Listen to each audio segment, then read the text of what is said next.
दोस्तों एक बार फिर से आप सबका स्वागत है अपने YouTube channel me and my YouTube classes. और आज हम पढ़ेंगे नाम, यानी कह सकते हैं कि गुट निरपेक्ष जो आंदोलन है, ठीक है ना, यहाँ पे जो अपने दिया हुआ है द नॉन अलाइंग मूवमेंट, उसके ऊपर हम पढ़ेंगे। और ये जो लेसन बहुत इंपॉर्टेंट है क्योंकि ट्वेल्थ के अभी जो बोर्ड के एग्जाम आने वाले हैं और जो कॉम्पिटिटिव एग्जाम है उनमें ये प्रश्न पूछे जाते हैं इससे जो गुट निरपेक्ष आंदोलन के बारे में। तो आपको जो यहाँ पे ये दिख रहा है, ठीक है ना, ये जो दिख रहा है वो क्या है, ये इसका सिंबल है, गुट निरपेक्ष आंदोलन का सिंबल है, ये आपको ध्यान रखना है। और शॉर्ट में इसको हम बोलते हैं नाम, क्या बोलते हैं, नाम बोलते हैं, ये आपको इसको ध्यान रखना है। हम अब इसमें देखते हैं आगे, तो आपको देखना है कि जो गुट निरपेक्ष आंदोलन है, ठीक है ना, उसकी जो शुरुआत है यहाँ पे जो लिखा हुआ है कि गुट निरपेक्ष आंदोलन 5 फाउंडिंग मेंबर ऑफ नाम, ठीक है ना, नॉन अलाइनमेंट। तो ये जो मूवमेंट है नॉन अलाइनमेंट मूवमेंट, इसको इस्टेब्लिश करने में जो 5 जने हैं जिनका महत्वपूर्ण रोल है। और ये आप ध्यान रखें कि नॉन अलाइनमेंट मूवमेंट 1960-61 में, एक बार वापस बता दूं, नॉन अलाइनमेंट यानी गुट निरपेक्ष आंदोलन है। क्या नाम है इसका, गुट निरपेक्ष आंदोलन। और यहाँ पे आप देख सकते हैं, यहाँ पे जो सबसे पहले जो यहाँ पे दिए हैं वो है पंडित जवाहरलाल नेहरू। यहाँ पे जो लिखा हुआ है पंडित जवाहरलाल नेहरू गुट निरपेक्ष आंदोलन के समय इनके संस्थापक के तौर पे सदस्य हैं ये। और इसके बाद ये जो है बीच में नेहरू जी के पास ये है नरमुहा गना, ये है जो फर्स्ट प्रेसिडेंट है नखरूम, ये नाम यहाँ पे आप ध्यान रखें। इसके बाद जो यहाँ पे बीच में है वो है गमाल अब्देल नासिर, ये भी इसमें गुट निरपेक्ष आंदोलन के समय इसकी स्थापना के तौर पे शामिल थे और इसको सेकंड प्रेसिडेंट ऑफ इजिप्टी के तौर पे जाना जाता है। नेक्स्ट आप ध्यान रखें यहाँ पे जो सुकरानो है, ठीक ना, सुकरानो, वो भी इस आंदोलन में गुट निरपेक्ष आंदोलन में शामिल थे, ये आपको ध्यान रखना है। एंड लास्ट है मार्शल टीटो जो प्रेसिडेंट ऑफ यूगोस्लेविया। तो ये आप इस चीज़ को ध्यान रखेंगे, इसके साथ टोटल 5 मेंबर यानी 5 जनों ने गुट निरपेक्ष आंदोलन की शुरुआत की थी। तो पंडित जवाहरलाल नेहरू, नरमहा और गमाल अब्दुल नासिर, सुकरानो और टीटो। तो इसके नाम आप ध्यान रखेंगे। और अभी जो नेक्स्ट मैं आपको बता रहा हूँ, ठीक है ना, ये कौन है, तो आपको ध्यान रखना है, ये है, आपको ध्यान रखना है इसके बारे में, क्योंकि ये जो यूएनओ है, इसके यूएनओ के हम यहाँ पे समझेंगे महासचिव रह चुके। कौन रह चुके, महासचिव। तो इसको ध्यान रखना है, इनका आपके नाम भी यहाँ पे दिया हुआ है होस्नी मुबारक, ठीक है ना, होस्नी मुबारक नाम है इनका। अब इसके बारे में थोड़ा मैं आपको बता देता हूँ। तो ध्यान रखना है कि नाम की जो शुरुआत है, इसको थोड़ा जूम करके हम देख लेते हैं तो आपको क्लियर हो जाएगा। तो देखिए यहाँ पे इसके फाउंडिंग मेंबर हैं जो 5 जने हैं वो यहाँ पे दिया जा रहा है। इसके बाद देखिए यहाँ पे नाम नीति की जो नाम यानी नॉन अलाइनमेंट मूवमेंट है, इसकी मुख्य विशेषता क्या है, तो ध्यान रखें, गुट निरपेक्ष की नीति पंचशील के 5 सिद्धांतों पर आधारित है जिसे अंतर्राष्ट्रीय आचरण को निर्देश किया जाता है और इस सिद्धांतों की परिकल्पना की गई है। अब इसमें देखो गुट निरपेक्ष का मतलब क्या होता है, तो एक बार आपको समझना है। जैसे हम बात करें जो शीत युद्ध हो रहा था अमेरिका और रूस के बीच, तो इसमें हुआ क्या कि अमेरिका और रूस है, ये 2 ध्रुवीय राष्ट्र थे। तो भारत ने सोचा कि अगर मैं अमेरिका से मिलूंगा तो मुझे रूस के साथ दुश्मनी होगी और रूस से मिलूंगा तो अमेरिका के साथ दुश्मनी होगी। तो इस तरह से इन देश लोगों ने, या जो ये प्रमुख व्यक्ति है, इन्होंने एक नया तरीका कह सकते हैं, एक नया आंदोलन चलाया, वो है गुट निरपेक्ष आंदोलन, जिसका मीन्स ये होता है कि वे यहाँ पे जो आपको ये ध्यान रखना है जो दिया हुआ है यहाँ पे, एक दूसरे की, यहाँ पे आप ध्यान रखेंगे, एक दूसरे की अखंडता और संप्रभुता के लिए परस्पर सम्मान, एक दूसरे के सैन्य आंतरिक मामलों में हस्तक्षेप नहीं करेंगे। इसीलिए कहा गया कि हम न तो अमेरिका में शामिल होंगे न ये फ्रांस के सीटो और वार्सा के गुट में, हम अपना एक अलग संगठन बनाएंगे जिसका नाम दिया गया गुट निरपेक्ष आंदोलन। तो यहाँ पे जो डार्क लाइन में दिया है ये आपको ध्यान रखना है। गुट निरपेक्षता की नीति का अर्थ युद्ध की अनिवार्यता को स्वीकार करना था, लेकिन इस विश्वास पर इसे टाला जा सकता है। तो इस तरह से आप इसको ध्यान रख सकते हैं कि यह स्वतंत्र विदेश नीति एक ठोस नैतिक और ठोस राजनीतिक आधार पर आधारित है। अब इसमें आपको जो इम्पोर्टेंट है वो मैं ये बता देता हूँ, एग्जाम में आता है कि गुट निरपेक्ष आंदोलन का पहला शिखर सम्मेलन, गुट निरपेक्ष आंदोलन का पहला शिखर सम्मेलन कहाँ हुआ था, ठीक है ना, ये आपको प्रश्न पूछा जाता है। तो आप इस प्रश्नों को अच्छे से ध्यान देंगे, क्योंकि सबसे पहला गुट निरपेक्ष आंदोलन का जो सम्मेलन है वो आप ध्यान रखेंगे कहाँ गया है, बेलग्रेड। तो आपको यहाँ पे देखना है कि गुट निरपेक्ष आंदोलन का शिखर सम्मेलन की बात करें तो ये बेलग्रेड यूगोस्लाविया में पहला गुट निरपेक्ष आंदोलन है वो शुरू हुआ था। और यह कब हुआ तो आप इस चीज़ को ध्यान रखेंगे 1961 में। उस समय इसमें कितने देश शामिल थे तो आपको ध्यान रखना है उस समय गुट निरपेक्ष आंदोलन जब हुआ तो बेलग्रेड में, तब उस समय उसमें 25 देश शामिल थे। दूसरा गुट निरपेक्ष आंदोलन शिखर सम्मेलन का हुआ काहिरा में 1964 और 46 सदस्य शामिल हुए फिर। और तीसरा लुसाका जो जाम्बिया में 1976 में, और उसमें 54 देश हो गए शामिल। और अल्जीरिया में 1973 में और 75 हुए।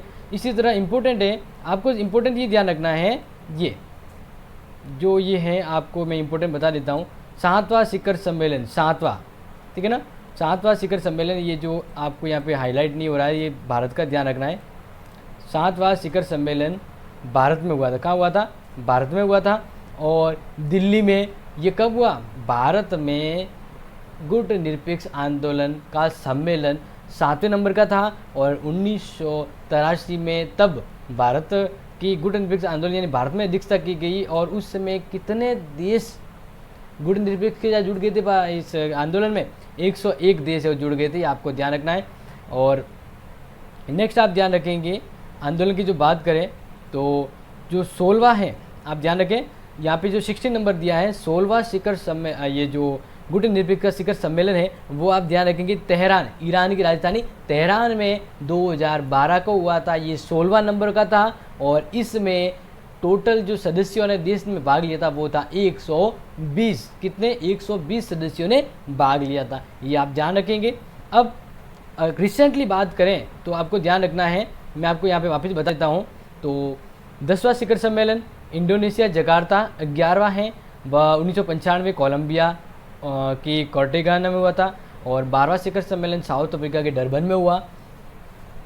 13वां मलेशिया कुलालमपुर में, 14वां क्यूबा हवाना में, और 15वां इजिप्ट सलेम इल शेख, और 16वां अभी मैंने बताया इराक की राजधानी तेहरान में हुआ। 17वां शिखर सम्मेलन वेरी इंपॉर्टेंट है, आप इसको ध्यान रखेंगे। 17वां शिखर सम्मेलन कहाँ हुआ तो आप ध्यान रखना है 13 से 18 सितंबर 2016 को वेनेजुएला की राजधानी पालमर में हुआ था। 16वां शिखर सम्मेलन के बाद 17वां, ठीक है ना, मैं आपको बता रहा हूँ कि 17वां गुट निरपेक्ष आंदोलन का सम्मेलन का हुआ था वेनेजुएला में, ठीक है ना, ये आप इस चीज़ को ध्यान रखेंगे। और ये 2016 में हुआ था। और रिसेंटली नया गुट निरपेक्ष आंदोलन जो है वो है 18वां, ठीक है ना। और 18वां गुट निरपेक्ष आंदोलन है वो कहाँ हुआ है तो ये आप ध्यान रखेंगे, ये हुआ अजरबैजान में, जो अजरबैजान के बाकू में हुआ था। ये इस चीज़ को आप ध्यान रखें, वेरी वेरी इंपॉर्टेंट है ये 18वां शिखर सम्मेलन। 18वां ये कह सकते गुट निरपेक्ष आंदोलन का सम्मेलन है वो अजरबैजान और जो बाकू में है वहाँ पर हुआ था 2019 में, इसको ध्यान रखना है।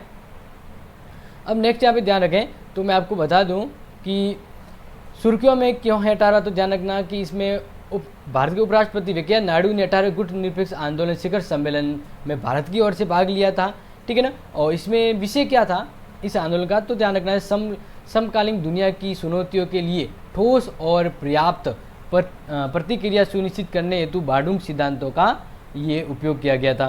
तो नेक्स्ट यहाँ पे ध्यान रखना ये सम्मेलन का एक जो यहाँ पे फोटो दिया है इसको आप ध्यान रखें। और अब इसको थोड़ा सा एक हम स्टार्ट में देख लेते हैं। तो नाम की शुरुआत को हम देखें तो ये 1961 से स्थापित है, जो बेलग्रेड में स्थापित हुआ था। और इस समय उसके जो स्थापना के समय कौन कौन से देश थे तो ध्यान रखना यूगोस्लाविया, मार्शल टिटो था, भारत के नेहरू जी, मिस्र, घाना, इंडोनेशिया के प्रमुख देश थे जो इसके साथ मिले थे। और गुट निरपेक्ष आंदोलन का गठन शीत युद्ध के दौरान राज्यों के एक संगठन के रूप में किया गया था, जिसमें संयुक्त राज्य और सोवियत संघ के औपचारिक रूप से गुट को संरक्षित करने की कोशिश की गई। तो ये ध्यान रखना। तो आंदोलन के विकासशील देशों और प्राथमिकताओं का प्रतिनिधित्व किया गया था। 1955 में इंडोनेशिया के बांडुंग में आयोजित एशिया के सम्मेलन में योगदान दिया गया था। अब यहाँ पे ध्यान रखना है कि नाम के शीत युद्ध के वर्षों के दौरान भारत द्वारा वकालत किए जाने के कई कारणों को आगे बढ़ाने में महत्वपूर्ण, यानी जो गुट निरपेक्ष आंदोलन है इससे भारत को क्या फ़ायदा हुआ है, भारत को क्या फ़ायदा हुआ तो ध्यान रखना है भारत को इसमें महत्वपूर्ण योगदान ये रहा है कि विमुद्रीकरण, रंग भेद का अंत हुआ, वैश्विक परमाणु का निश्चितीकरण को लेकर और नए अंतर्राष्ट्रीय आर्थिक और सुरक्षा आदेशों की शुरुआत है वो इसकी वजह से हुई। और साथ ही साथ यहाँ पे ध्यान रखना है ये जो मैं यहाँ पे अंडरलाइन कर रहा हूँ वो इस चीज़ को ध्यान रखेंगे, सॉफ्ट पावर लीडरशिप।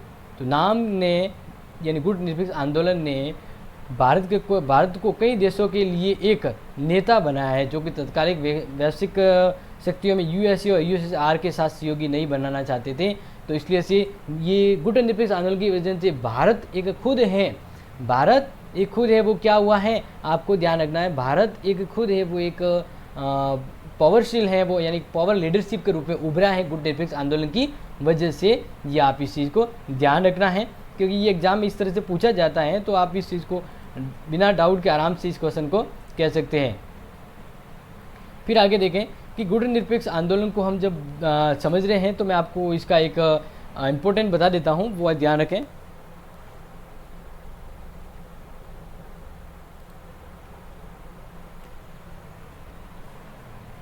तो देखिए, जैसे मैंने अभी आपको बता तो दिया है कि गुट निरपेक्ष आंदोलन में कितने देशों के प्रमुख व्यक्ति है जो शामिल थे। 5 देशों के प्रमुख व्यक्ति शामिल थे, ठीक है ना, ये आपको ध्यान रखना है। तो 5 देशों के जो शामिल थे, इसमें आपको यहाँ पे जो मैंने अभी बताया था वो नाम तो यहाँ पे दिख ही रहा होगा। तो ये जो पर्सन है वो आपको याद रखना है। तो जस्ट मार्शल जवाहरलाल नेहरू और नखरुमा, ग्राम अब्देल नासिर, सुकर्णो और टीटो, ये जो व्यक्ति थे ये प्रमुख रूप से शामिल थे इसमें। अब मैं इसमें जो इम्पोर्टेंट है वो आपको यहाँ पे बता देता हूँ, क्योंकि एग्ज़ाम के लिए ये विशेष तौर पे हाईलाइट है। तो देखिए, द्वितीय विश्व युद्ध की समाप्ति के बाद शीत युद्ध का दौर शुरू हुआ, और जिसमें संपूर्ण विश्व वैश्विक आधार पर 2 गुटों में बढ़ गया था। 2 गुट में बढ़ गया। 2 गुट कौन सा? एक तो गुट था अमेरिका वाला और एक गुट था सोवियत संघ वाला। तो भारत है वह दोनों से शामिल नहीं होना चाहता। क्यों? क्योंकि दोनों हैं द्वितीय युद्ध के बाद शक्तिशाली देश थी, और हो सकता है कि तीसरा युद्ध भी हो जाए, क्योंकि ये दोनों ही गुट थे, सैनिकी गुट थे।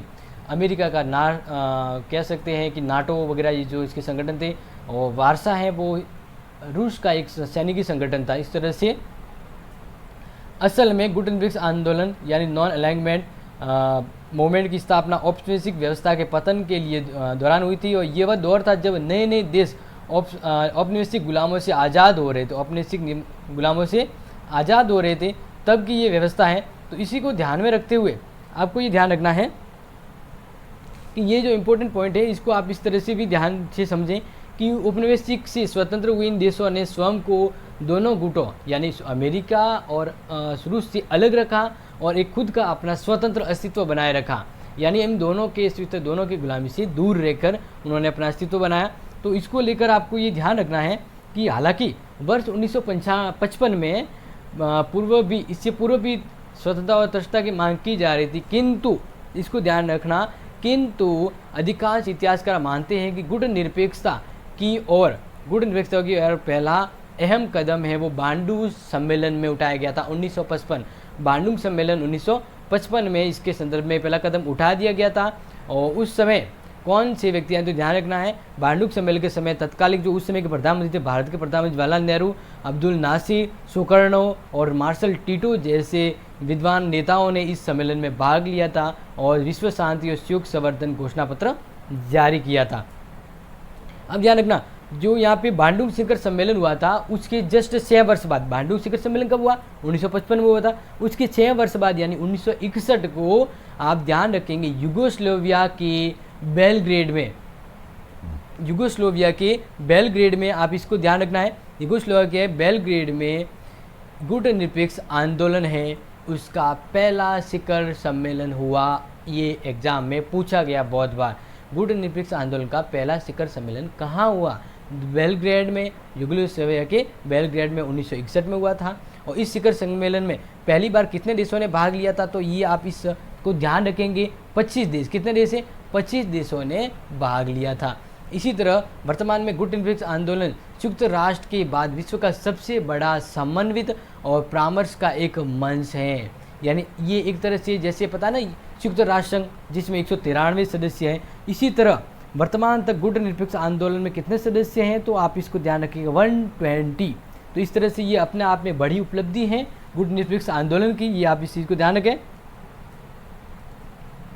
नेक्स्ट यहाँ पे हम देखें तो आपको ध्यान रखना है, जो यहाँ पे बता रहा हूँ कि वर्तमान में गुट निरपेक्ष आंदोलन है वो विश्व का सबसे बड़ा राजनीतिक मंच के रूप में उभरा है और 2018 तक इसमें 120 विकासशील देश शामिल हैं और इसके अतिरिक्त 17 हैं 17 जो समूह हैं वो देश यानी 17 समूह के देश और 10 अंतर्राष्ट्रीय संगठनों को परिवेश का दर्जा प्राप्त किया गया है।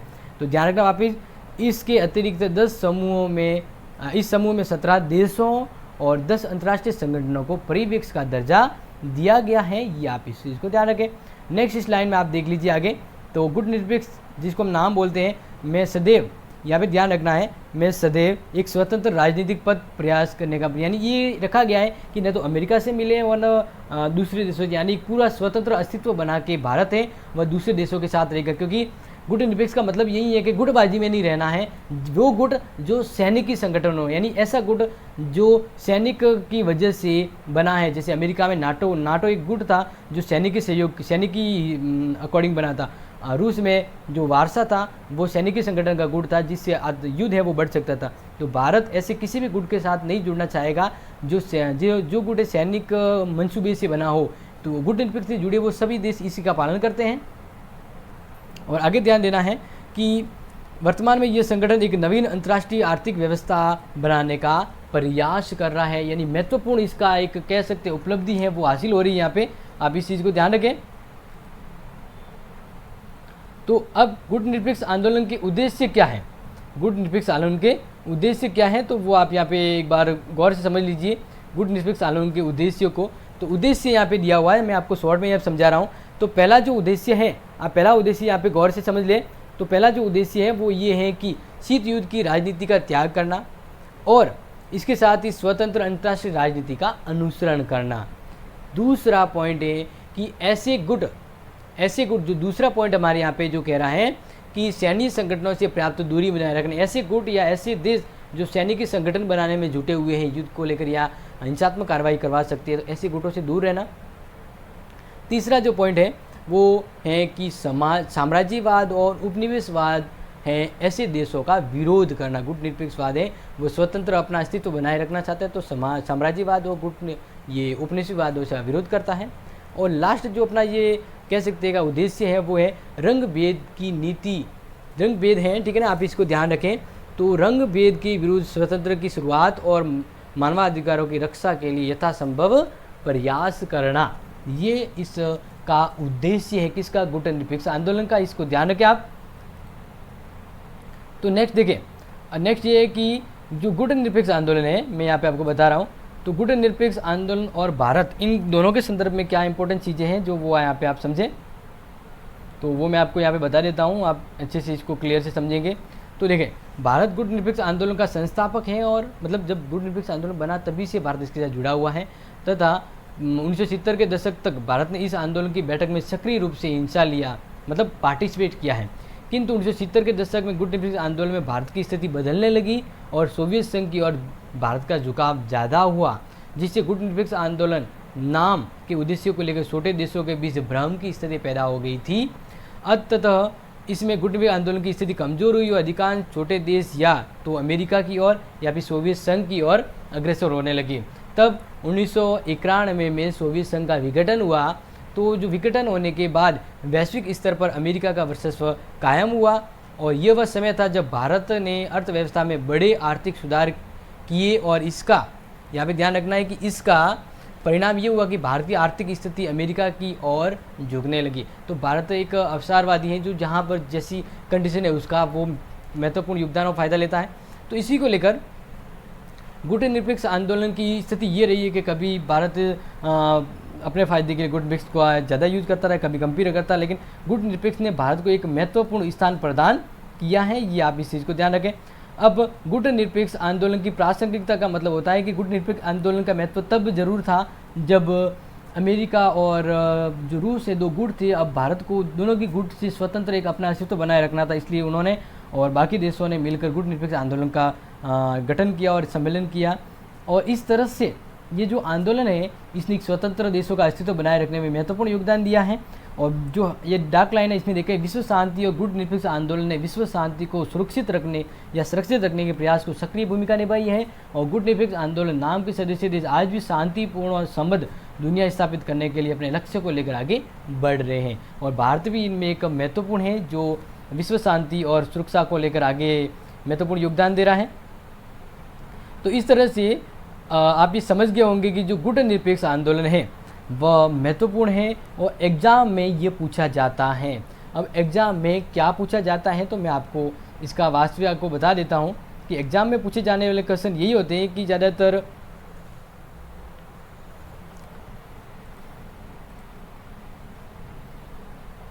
जो पूछा जाता है वही मैं आपको यहाँ पे बता देता हूँ। तो वो ये है कि पहला गुट निरपेक्ष आंदोलन का पहला शिखर सम्मेलन कहाँ हुआ, ठीक है ना, एक तो ये पूछा जाता है। और दूसरा आप ये ध्यान रखें कि गुट निरपेक्ष जो आंदोलन है उस आंदोलन में 1961 में बेलग्रेड में हुआ पहला सम्मेलन। और इसको यहाँ पे ध्यान रखना है कि इस पहले गुट निरपेक्ष आंदोलन के सम्मेलन में कितने देश शामिल थे, 25 देश थे। और गुट निरपेक्ष आंदोलन है वह भारत में इसका सम्मेलन कौन सा था, 7वां शिखर सम्मेलन था। और 7वां शिखर सम्मेलन भारत में कहा, दिल्ली में आयोजित हुआ था। कब हुआ था, 1983 को। और 101 सदस्य उस समय उस आंदोलन से जुड़ गए थे। फिर मैंने आपको कहा था कि 17वां शिखर सम्मेलन है गुट निरपेक्ष का, वो वेनेजुएला के पोर्टमार में हुआ था। और 18वां शिखर सम्मेलन 25 से 26 अक्टूबर 2019 को प्रस्तावित उज्बेकिस्तान बाकू के अंदर, ठीक है ना। और इस तरह से ये जो इम्पोर्टेंट है वो ध्यान रखना है। और अपने 18वें शिखर सम्मेलन में भारत की ओर से किसने भाग लिया था, तो उपराष्ट्रपति वेंकैया नायडू ने इसमें भाग लिया था, ये ध्यान रखना है। अब इसमें कौन से जो व्यक्ति थे जो गुट निरपेक्ष आंदोलन में सहयोगी रहे हैं, तो वो मैंने आपको बता दिया। ये 4-5 जो हैं जो महत्वपूर्ण रूप से गुट निरपेक्ष आंदोलन की स्थापना में महत्वपूर्ण योगदान थे। तो इस तरह से ये जो गुट निरपेक्ष की जो नीति है वो भारत की विदेश नीति भी है, जिसने भारत को एक नया मुकाम हासिल, यानी भारत की विदेश नीति में गुट निरपेक्षता का विशेष महत्व है। इसमें यही कहा जाता है कि गुट निरपेक्षता का मतलब भारत किसी भी ऐसे गुट के साथ नहीं जुड़ेगा, ऐसे देश के साथ नहीं जुड़ेगा जो सैनिकी संघर्ष वाला गुट है। भारत अपना और अपने सहयोगी देशों को एक स्वतंत्र अस्तित्व प्रदान करने के लिए गुट निरपेक्ष आंदोलन के साथ लीडरशिप के रूप में आगे बढ़ रहा है। तो ये वीडियो आपको अगर अच्छा लगा है तो इस वीडियो को लाइक, शेयर और सब्सक्राइब जरूर करें, ठीक है ना। Thank you and have a nice day. Like share जरूर करें। Thank you.